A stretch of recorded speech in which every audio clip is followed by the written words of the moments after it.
नमस्कार देवियों और सज्जनों, व्यालोकवाणी में आप सभी का स्वागत है। और मेरे साथ हैं आप सबकी चिर परिचित सुपरिचित, जिनको आप बड़े पर्दे पर देखते रहे हैं। आज ये हमारे साथ व्यालोकवाणी के छोटे से पर्दे पर, आपके मोबाइल के पर्दे पर या जिस पर भी नुमाया हुई हैं। स्वाति तिवारी हैं हमारे साथ। अक्सर आप इनको टीवी की बहसों में देखते होंगे और काफी तर्रार हैं, तेज हैं और अमूमन सामने वाले को बोलने नहीं देती हैं, लेकिन मुझे इतना मौका इसलिए देती हैं क्योंकि मैं इनका भैया भी हूं। अस्तु, आज का विषय, हमने पिछली बार स्वाति से जिस विषय पर बात की थी वहां थोड़ा सा एक नए विषय का प्रवेश हुआ था और हमने उसको छोड़ दिया था कि बिल्कुल एक अलग वीडियो इस पर करेंगे कि लव जिहाद और हिंदू लड़कियां, ये मूल विषय है। क्यों आखिर हमारी बच्चियां इसमें फंसती हैं, क्या थ्रेट होता है, क्या भय होता है, क्या लोभ होता है, क्या डर होता है, ये तमाम चीजें हम आज स्वाति से सुनेंगे, समझेंगे, कोशिश करेंगे। और दुर्भाग्य देखिए, जी हाँ, ये दुर्भाग्य है कि हमने सोचा था कि इस पर चर्चा करेंगे, लेकिन तभी नासिक में टाटा कन्वर्जन सर्विसेज TCS में एक बड़ा कांड होता है। कल परसों लखनऊ में एक महिला अपने बच्चे के साथ बड़ी इमारत, ऊंची इमारत पर जाकर कूदने वाली थी। क्यों?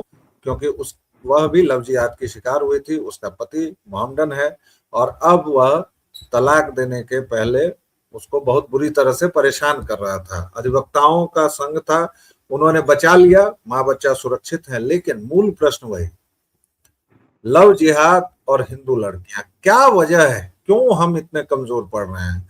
और अब इसके बाद पूरा मंच स्वाति के हवाले है, वह बोलेंगी और हम लोग इसको समझने की कोशिश करेंगे, क्योंकि वो हिंदू भी हैं, माँ भी हैं और एक बहुत छोटा प्यारा बच्चा है इनका। तो ये पूरी फिट मॉडल है इस पूरे प्रकरण को समझाने के लिए। स्वाति, सबसे पहले तो आपकी तमाम दर्शकों को जय श्री राम। और विषय में मैं थोड़ा सा बदलाव चाहूंगी, क्योंकि मुझे लगता है कि मैं आगे जब डिस्कस करना इसको शुरू करूंगी तो मैं वो सारे बिंदु पकड़ लूं, तो इससे पहले कि दर्शक जो हैं वो अचंभित हो जाएं कि ये कहाँ से आ गया, मैं बता दूं कि लव जिहाद की शिकार हमारे समाज में सिर्फ हिंदू लड़कियां नहीं है, लड़के भी हैं। और ये संख्या इतने तेजी के साथ बढ़ रहा है, जैसे लड़कियों के मामले बढ़ रहे हैं वैसे ही लड़कों के मामले बढ़ रहे हैं। और आज की ही एक घटना रिपोर्ट की गई है, घटना है बागपत की, जहां तथाकथित रूप से पुलिस कांस्टेबल जो अनुसूचित जाति या जनजाति से बिलोंग करते थे, उनको एक मुस्लिम महिला ने अपने तथाकथित प्रेम जाल में फंसाया। उन्हें वो मजार पे लेकर के गई, कलमा पढ़वाया और धर्म परिवर्तन का बहुत बड़ा एक, जो कह सकते हैं कि एक साजिश, जो सिस्टम में किस तरह से घुसने का प्रयास जो ये लोग कर रहे हैं, क्योंकि वो जो व्यक्ति हैं वो कांस्टेबल हैं, वो पुलिस महकमे में भी हैं और सबसे बड़ी बात किस जगह से है, बागपत जिले से हैं। तो और वो सोचिए, वो पुलिस डिपार्टमेंट में हो करके 112 डायल करते हैं और अपनी सुरक्षा की भीख मांगते हैं प्रशासन से ही। और आगे की कार्यवाही, चूंकि अभी सुबह की ही घटना है, सुबह सुबह ही सारे जितने प्रिंट मीडिया है इसको रिपोर्ट करिए, तो आगे देखेंगे कि इस तरह की घटनाएं कैसे बढ़ रही हैं। तो मुझे लगा कि ये हम एक, क्योंकि ये बहुत ना छोटा संकुचित हो जाएगा कि सिर्फ लड़कियां ही शिकार हो रही हैं, फिर हम उधर का जो मॉडल है, उधर की जो नीयत है वो हम नहीं समझ पाएंगे, इसलिए हमें इसको भी समेटना पड़ेगा। अब आते हैं कि क्या, क्यों, कब, कैसे।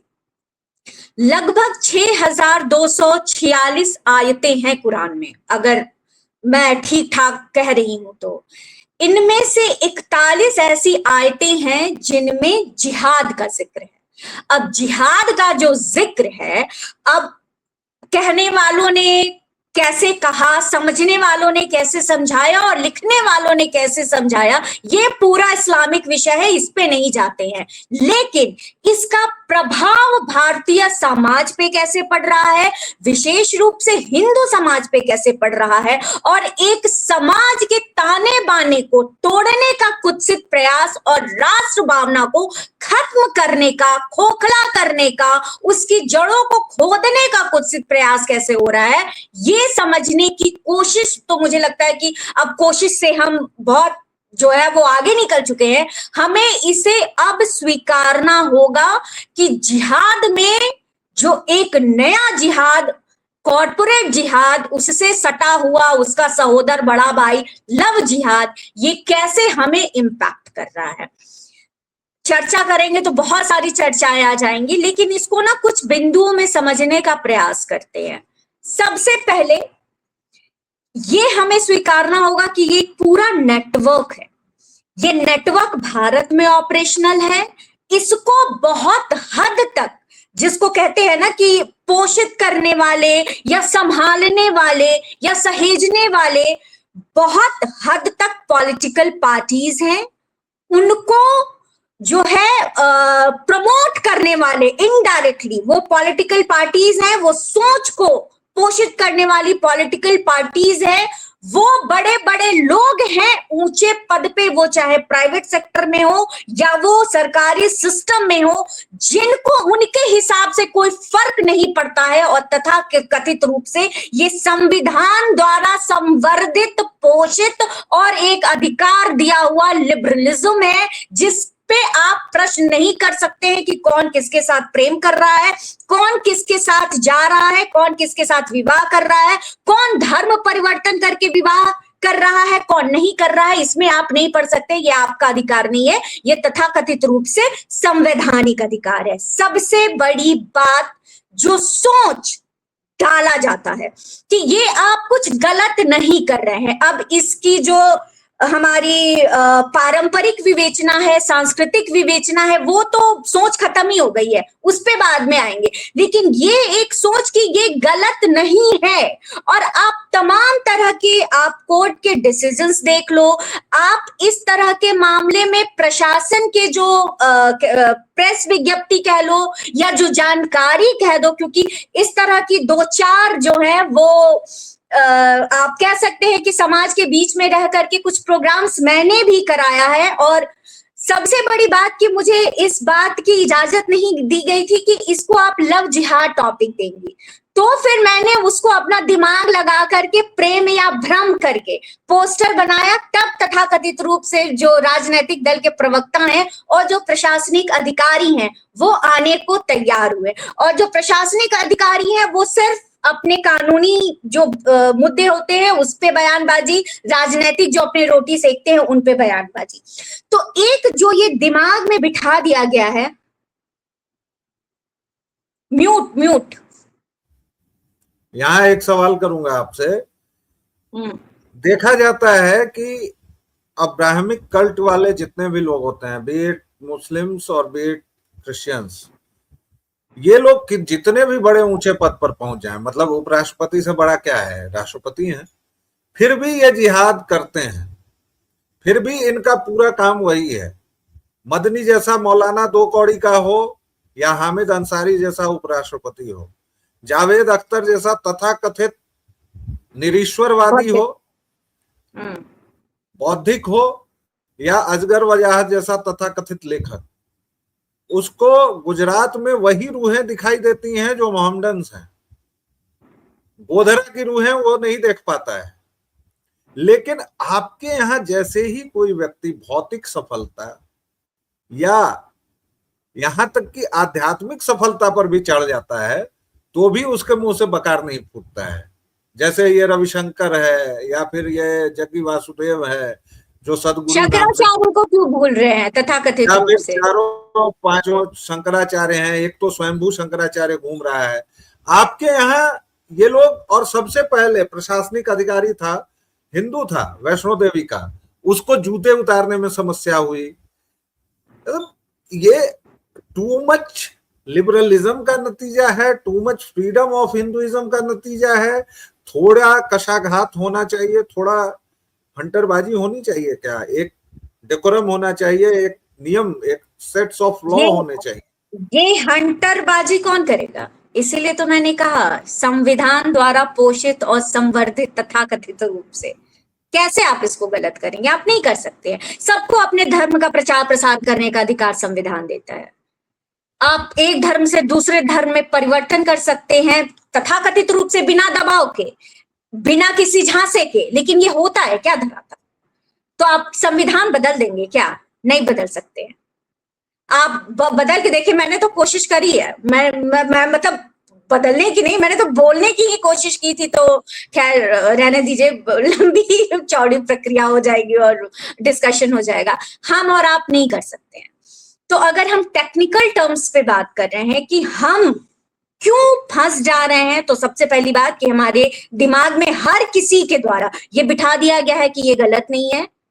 हाँ, नैतिक अनैतिक चर्चा बाद में कर सकते हैं। दूसरी बात, जब हम आपने कहा कि हिंदू समाज में ही लोग जब बड़े ओहदे पे पहुंच जाते हैं, वो चाहे धर्म गुरु के रूप में पहुंचे या किसी प्रशासनिक पद पे पहुंचे, उन्हें फर्क क्यों नहीं पड़ता? राजनीतिक पार्टी इसको अलग बिल्कुल कर देते हैं क्योंकि उनको वोट चाहिए होता, उससे आगे पीछे उनको कुछ नहीं दिखता, उनको छोड़ देते हैं।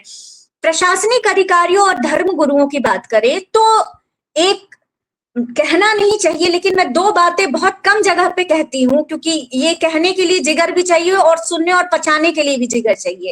एक सबसे बड़ी बात कि हिंदू समाज, हम बड़े भीरू हैं, हम बड़े डरपोक और स्वार्थी प्रवृत्ति के लोग हैं।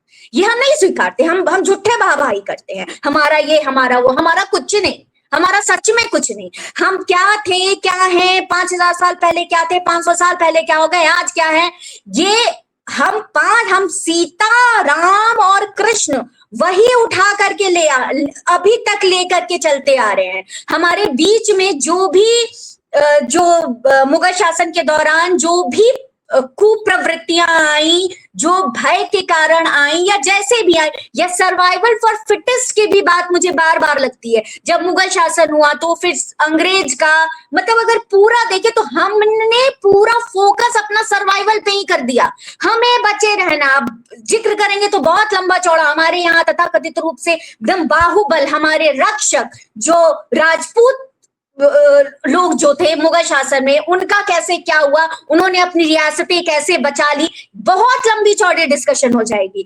मूल यही है कि हम भीरू लोग हैं, हम डरपोक हैं, हम सच्चाई को स्वीकारना नहीं चाहते हैं, और सबसे बड़ी बात, हमारे जेहन में, हमारे रक्त में शायद अब, क्योंकि बहुत लंबा अरसा गुजर चुका है, हम यही मानते हैं सर्वाइवल फॉर द फिटेस्ट। और हमारे सर्वाइवल का पहला पड़ाव होता है रोटी कपड़ा मकान, दूसरा पड़ाव अब होने लगा है बाहर, हमें फॉरेन ट्रिप्स चाहिए, हमें गहने चाहिए, हमें बड़ी सोसाइटी में तथाकथित रूप से इंटेलेक्चुअल होना है, हमें क्लब्स ज्वाइन करने हैं, हमें जो है वो पब करना है। बस हमारी सोच यही है, हम नहीं इससे आगे पीछे कुछ नहीं सोच समझ सकते। और अब एक और बात, जब क्योंकि लव जिहाद की बात हो रही है, बहुत सरल एक्सेप्टेंस इस बात का भी कि अगर लड़की है और अगर गरीब तबके या लोअर मिडिल क्लास से है, जो फाइनेंशियली बहुत स्ट्रांग नहीं है, तो अगर वो करे तो अपना जाने, गई गई, ठीक है, खत्म, वापस भी आना चाहती है कोई नहीं, ठीक है, उसको समझ में आ गया 6 महीने में, साल भर में, तो हम वापसी नहीं करेंगे। एक ये एक्सेप्टेंस। और दूसरा, अगर लड़का फंस जाता है तो एक्सेप्टेंस तो करेंगे ही, अगर वो लौटना चाहता है तो करेंगे ही, और अगर उसको मार दिया जाता है दिल्ली की सड़क में अंकित सक्सेना की तरह, तो अगले साल उनके पिताजी तथाकथित रूप से भाईचारे के लिए इफ्तार पार्टी करेंगे। तो हम किस समाज के लोगों की रक्षा की बात कर रहे हैं, या उनके लिए तो ये कोई बड़ी बात नहीं है, और ये बहुत दुख और पीड़ा के साथ कह रही हूँ। और अगर इस तरह की बातें लोग समझ रहे हैं कि सच में हम नहीं स्वीकार कर पा रहे, हमने इतना, मतलब एक तो धृतराष्ट्र थे, वो जन्म से अंधे थे, उनका तो कोई बात ही नहीं है, लेकिन उससे बड़ा दोष गांधारी का है, जिन्होंने जानबूझ के सक्षमता होते हुए आंखों पे पट्टी बांध ली और अपने बेटों को कुकर्म के रास्ते पे चलने दिया। तो मैं अभी आजकल लगातार लिख रही हूँ कि हम गांधारी मोड में हैं, हमने पट्टी बांध ली है, हमको दिखाई ही नहीं दे रहा है, तो हम सॉल्यूशन क्या निकालेंगे? तो ये तो एक सबसे बड़ी हमारे जड़ों की, हमारी सोच की जो समस्या आ गई है। अब आपने जो बातें कही उसमें मैं एक शब्द और जोड़ देता हूँ, आत्महीनता की। और आप चूंकि अब कंक्लूडिंग इसकी ओर बढ़ रही हैं, तो उसमें एक और आपको आयाम दे रहा हूँ। आत्महीनता इसलिए कह रहा हूं दर्शकों कि देखिए कॉर्पोरेट जॉब में क्या थ्रेट हो सकता है, अधिकतम क्या होगा, नौकरी चली जाएगी, यही, इससे ज्यादा तो थ्रेट आपको कोई नहीं दे सकता है ना। लेकिन उसके लिए आप गोमांस खा लेते हैं, धर्म परिवर्तन कर लेते हैं, क्योंकि उसकी आपकी नजरों में कोई वैल्यू नहीं है, आपकी दृष्टि में उसका कोई मोल नहीं है।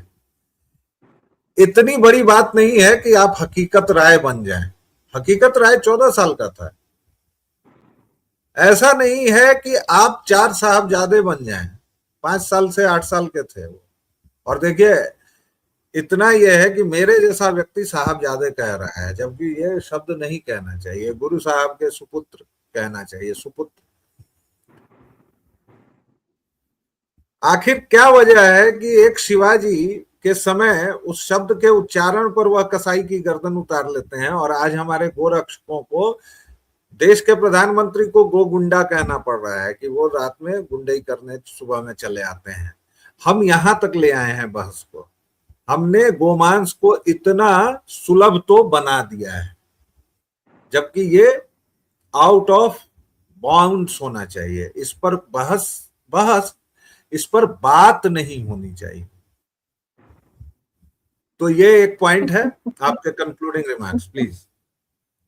अब अगर गोमांस की बात आ गई है तो फिर मैं यहाँ भी संविधान को प्रणाम करती हूँ। ये आपके इच्छा अनुसार, आपके परंपरा अनुसार आपको भोजन करने की इजाजत देता है तो आप कीजिए। अब आ जाते हैं राजनीतिक दल पे, वो गोवंश में भी कैटेगराइज कर देंगे। बीफ में हम जो एक्सपोर्ट करते हैं वो 99% ये सही है, संविधान ही इजाजत नहीं देता है गाय के मांस को एक्सपोर्ट करने के लिए और बहुत सारे जगहों पे न यूज करने के लिए, ये बात भी सही है। लेकिन अब आप बीफ, क्योंकि आपने इतना जनरलाइज कर दिया है, आप लोगों को शिक्षित ही नहीं कर रहे हैं कि जिस बीफ के एक्सपोर्ट की बात हो रही है या जिस बीफ को खाने की बात किरण रिजिजू कर रहे हैं वो क्या है, और असल में जो हमारी भावनाएं जिनसे जुड़ी हुई हैं वो क्या है। तो एक तो आपका ये भी, क्योंकि आप भी जाने ही देते हैं, लोग सोच रहे हैं, समझ रहे हैं, कट रहे हैं, लड़ रहे हैं, मर रहे हैं, करने दीजिए। तो खैर गोवंश पे भी, गोमांस पे बात करेंगे तो कभी एक पूरा जो है वो एक पूरा दिन हम चर्चा कर सकते हैं।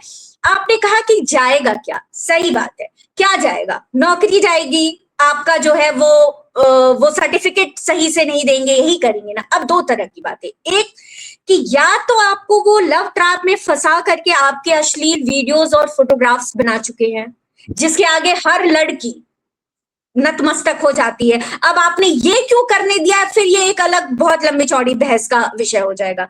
दूसरी बात, टीसीएस, विप्रो जैसी जगहों पे, जैसी जगहों का मतलब है कि ये ऐसे आईटी कंपनीज हैं जिनका पे स्केल बहुत बड़ा नहीं होता और ये मास हायरर होते हैं। मतलब अगर मैं गलत नहीं हूं तो आज के दिन में भी ये जो अगर फ्रेशर हायर करते हैं कॉलेजेस में जाकर के या मास रिक्रूटमेंट करते हैं तो मुझे लगता है 3.8 से 4.2 लाख पर एनम यही उनका पैकेज होता है, और उसमें भी कट कुट करके जो हाथ में आता होगा वो 24-25 हजार से ज्यादा का नहीं आता है। तो कहने का ये मतलब कि वो लड़कियां विशेष रूप से जो एक तरह से हर तरह का स्ट्रगल करके पढ़ाई करती हैं, लिखाई करती हैं, घर के लोग भी बहुत रिच बैकग्राउंड से नहीं होते हैं, मैक्सिमम या तो पुअर लेवल है या फिर लोअर मिडिल क्लास है, तो संघर्ष करके वो अपने घर वालों का संघर्ष भी देखती हैं, वो स्वयं का संघर्ष भी देखती हैं। और एक जगह पे, और देखिएगा ये बात समझिएगा, ये सब बहुत ज्यादा एक्सपीरियंस लड़कियां नहीं थी, ये फ्रेशर्स थी। मतलब कि क्या 21-22 साल, वहां पे हर तरह से ब्रेन वॉश करना, डरा देना, धमका देना, मैनिपुलेट कर देना, सही चीजों को दबा करके। और ये हमारी समझ, अब क्या कहूं मैं, कि समझ इतनी है कि हम किसी से बात नहीं करना चाहते हैं, हम खुद गूगल नहीं करना चाहते हैं। अब तो चैट जीपीटी जैसी इतनी सारी सुविधाएं हैं कि आपका कानूनी अधिकार क्या है ऐसे मैटर्स पे, वो तक आप 2 मिनट के अंदर समझ सकते हैं। अब तो टेक्नोलॉजीज इतनी ज्यादा बढ़ गई हैं। तो ये सब ना करते हुए भय, और एक वो कहते हैं ना, और भय में एक इज्जत जाने का भय तो है ही, साथ में ये भय कि तुम्हारे हाथ से नौकरी, मतलब एक बार ये मामला उछला तो हम तो सर्टिफिकेट बिगाड़ेंगे ही, सोच लो तुम्हारे घर वाले फिर तुम्हारे साथ क्या करेंगे। मतलब ये कि मामला रफा दफा करके नौकरी खत्म और जो तुम्हारे सपने हैं, जो तुम्हारी मेहनत है वो खत्म, और या तो तुमको ब्याह देंगे या फिर तुमको जो है वो घर में बिठा देंगे। ये भाई जो है, ये मैनिपुलेशन जो है, ये समझना पड़ेगा। इस चीज का ही फायदा, और सबसे बड़ा फायदा ये जो गिरोह उठाता वो इस बात का कि तुम यहां से निकली तो तुम्हारी स्वीकृति तुम्हारे परिवार में ही नहीं होगी, समाज तो बहुत दूर की बात है।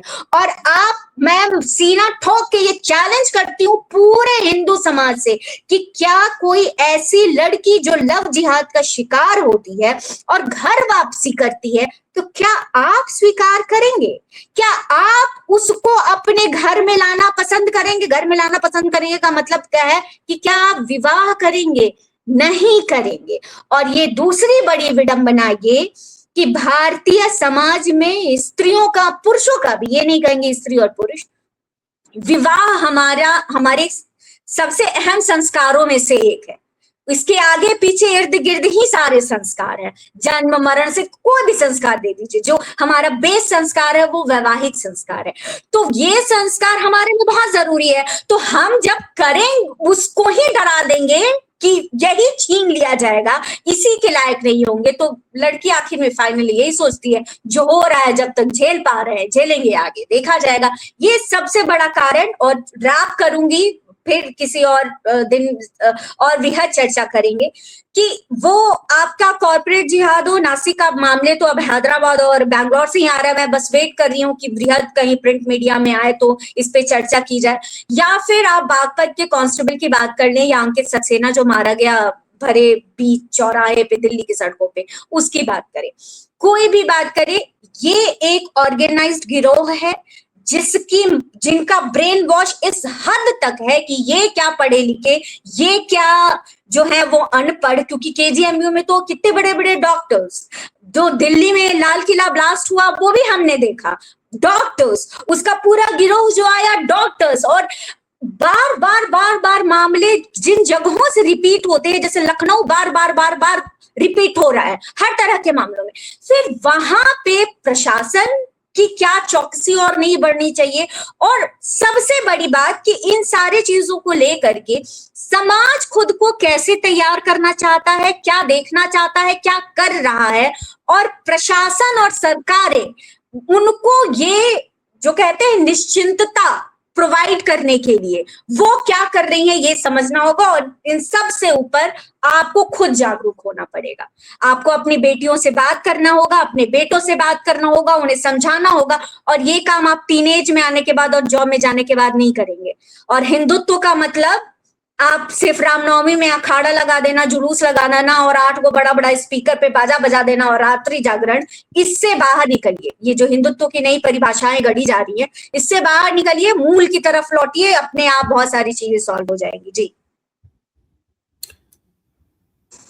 समस्याएं कई हैं दर्शकों, और समाधान हमें लोगों को खोजना है। क्योंकि यह जान लीजिए कि ये जो ज़ॉम्बीज हैं, ये जो वायरस है, एक राजनीतिक विचारधारा जिसे ये लोग मजहब और रिलीजन के खाल में लपेट कर पेश करते हैं, ये कुछ नहीं है। ये मार्क्सवाद की तरह की एक पॉलिटिकल थिंकिंग है, और जो पूरी दुनिया पर कब्जे के लिए है। इसके अलावा इसका न तो कोई आध्यात्मिक पक्ष है, न इसका कोई सूफियाना पक्ष है। ये सब छलावे हैं, ये सब जो मस्त कलंदर अली मौला, ये सब का सब केवल और केवल कब्जे की और माले गनीमत की लड़ाई है। और वही कल्ट मार्क्सवाद है, वही कल्ट जो भी एक पैगंबर, एक किताब और इस तरह की विचारधारा है, वो राजनीतिक विचारधारा है। सनातन आखिरी रोड़ा, आखिरी बाधा है, और इस दुनिया के लिए शांति का एकमात्र उपाय है। आप माने न माने, सत्य यही है, शिव यही है, और सुंदर यही है। फिलहाल इतना ही। एक छोटे से विराम के बाद फिर मिलेंगे। तब तक के लिए जय जय सिया राम। स्वाति, आपको बहुत बहुत धन्यवाद। और दर्शकों श्रोताओं, व्यालोकवाणी को जैसा प्रेम और स्नेह आप देते रहे, प्लीज देते रहिए। अच्छा लगता है आपके स्नेह की बारिश में भी। धन्यवाद। आपका दिन शुभ हो।